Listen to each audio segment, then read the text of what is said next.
Welcome back to the History Podcast. I'm Jason Thomason. Today we begin a brand new series, The Rise and Fall of the Assyrian Empire. This is one of history's most fascinating civilizations. A kingdom that began small, grew into the first true superpower of the ancient world, and then collapsed in spectacular fashion. In this first episode, we'll trace the beginnings of Assyria, from its origins along the Tigris River, through its early struggles and recoveries, and to its first great king, Ashur-uballit I. We'll see how geography, trade, war, and faith shaped Assyria's earliest identity and laid the foundation for empire.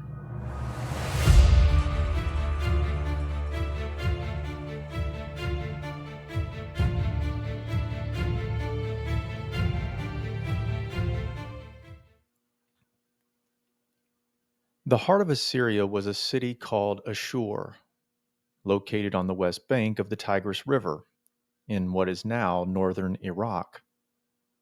Archaeological evidence shows that the city was already occupied by the 3rd millennium BCE, and by around 2000 BCE, it had become a flourishing commercial hub.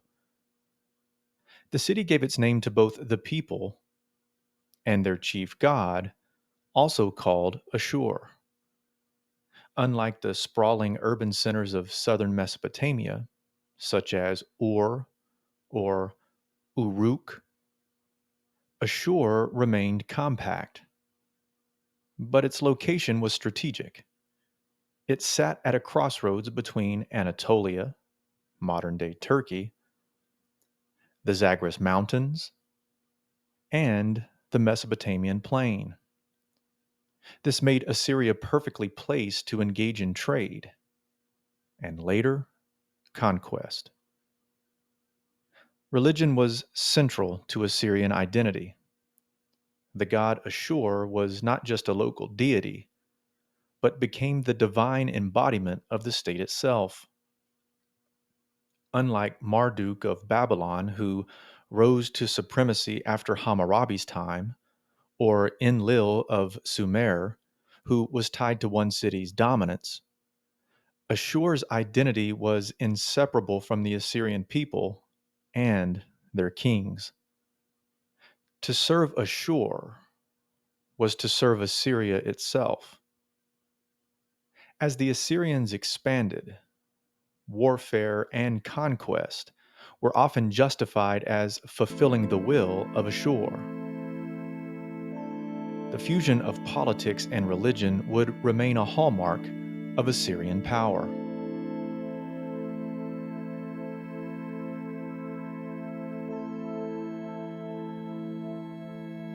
Before Assyria was known for armies and empires, it was famous for merchants.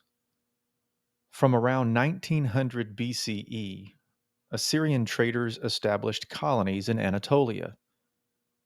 The most famous was at Kanesh, modern Kocaeli in Turkey. Thousands of clay tablets from this site, written in Old Assyrian cuneiform, provide remarkable insight into daily trade. These merchants transported tin and textiles from Assyria and exchanged them for silver and gold in Anatolia. Caravans would take weeks to cross the mountains, facing both natural hazards and human bandits.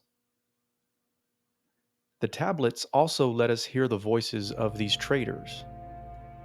In one letter, a merchant anxiously writes, "Why have you not sent the silver?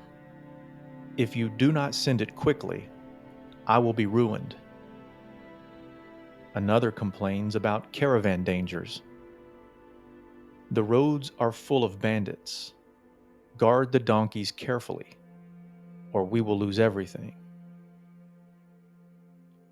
But the trade made Aššur wealthy, and linked it into a network stretching across the Near East.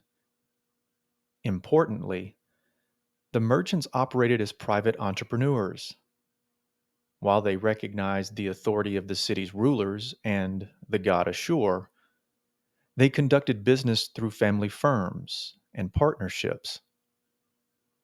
They also left behind contracts, loans, marriage agreements, and legal disputes on clay tablets.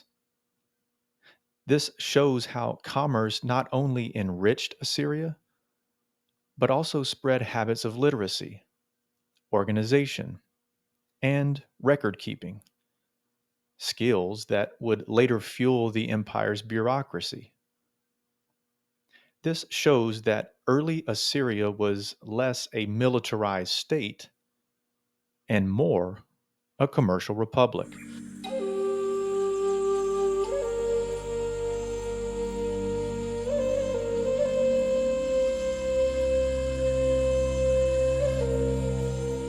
But prosperity did not mean independence. In the centuries around 1800 to 1500 BCE, Assyria found itself overshadowed by more powerful neighbors. To the south was Babylon, ruled by the Amorite dynasty of Hammurabi.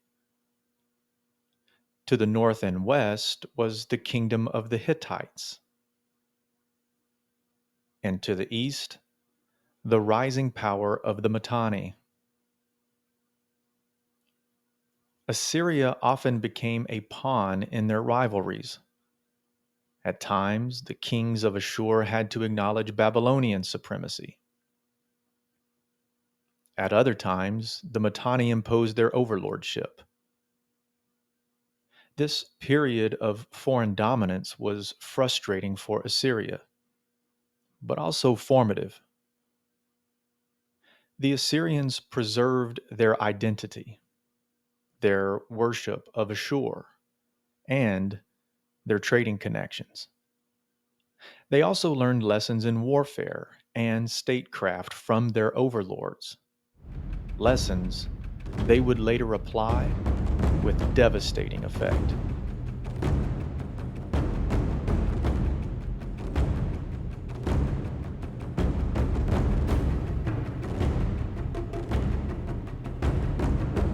The real turning point came in the 14th century BCE.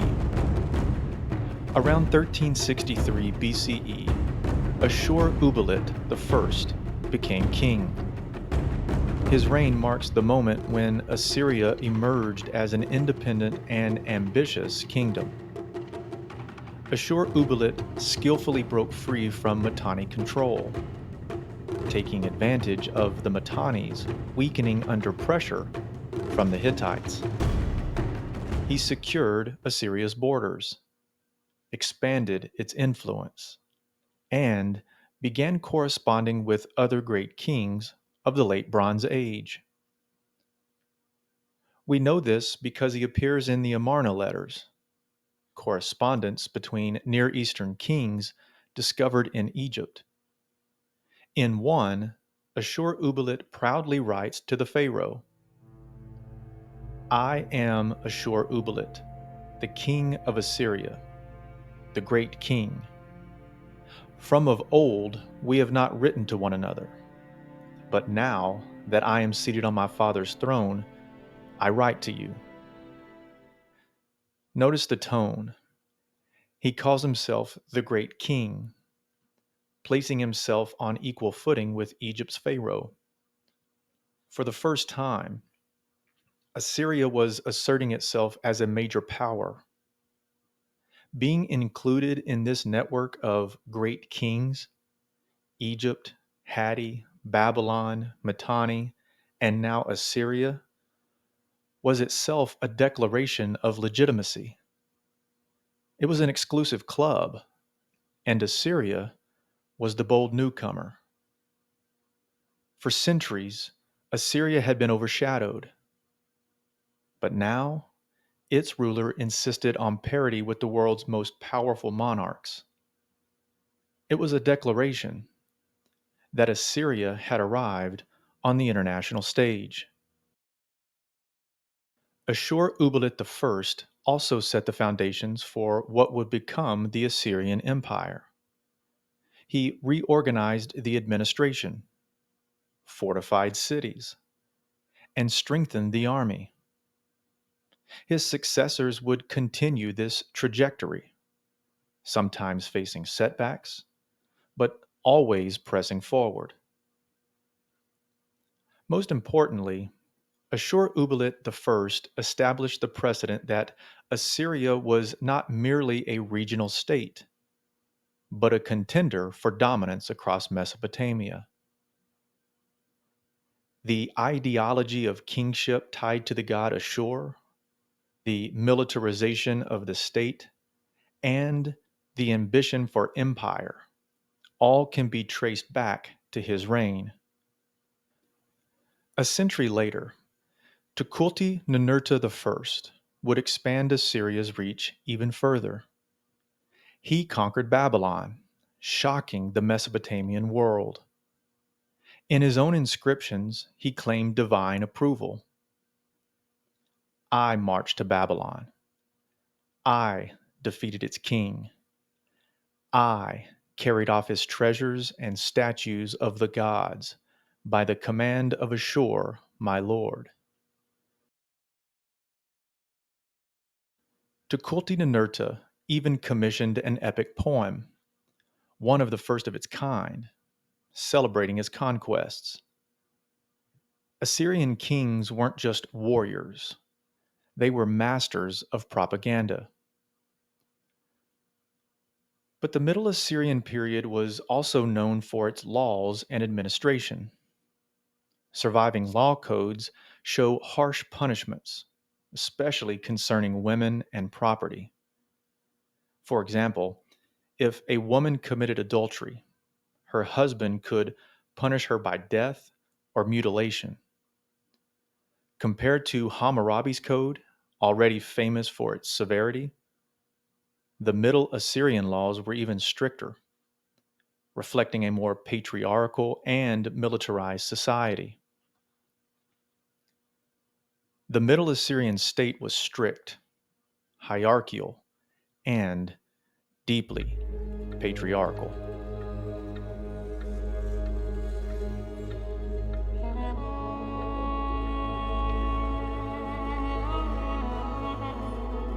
But no kingdom rises forever. By around 1050 BCE, Assyria entered a long decline. Nomadic groups known as Arameans swept into Mesopotamia, seizing land and disrupting trade routes. The Assyrian heartland shrank. Kings who once boasted of conquering Babylon now struggled to hold their own cities. One inscription from this period laments simply, "The Arameans plundered the land. The harvest failed. Famine spread." Modern scholars also suggest that climate stress, cycles of drought between 1200 and 1000 BCE, exasperated the crisis, weakening Assyria's agricultural base and leaving it vulnerable. For nearly 2 centuries, Assyria was weak, its borders collapsing inward. To outside observers, it must have seemed that Assyria's best days were behind it. But as we'll see in the next episode, Assyria was far from finished. Looking back, we can see how Assyria's early centuries shaped its destiny. The old Assyrian merchants built a culture of organization and resourcefulness, connecting Assyria to the wider world. The Middle Assyrian kings forged the habits of conquest, bureaucracy, and ruthless control that would define the empire to come. And perhaps most importantly, the Assyrian identity was never just about a city or even a people. It was about devotion to Aššur, their god. The kings saw themselves as his agents, carrying out his will on earth. That religious certainty would fuel both their rise and eventually their downfall.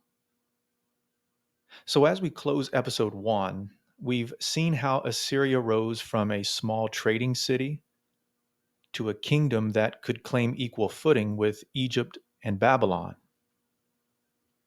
From its strategic geography and the devotion to its god Aššur, to the commercial networks of its merchants, and the bold leadership of Ashur-uballit I, the foundations were laid for something far greater. In our next episode, we'll see how Assyria moved from survival to expansion through warfare, diplomacy, and sometimes sheer terror as it began to carve out its empire in the ancient Near East. That's all the time we have for today. Thanks for joining me. We'll see you next time.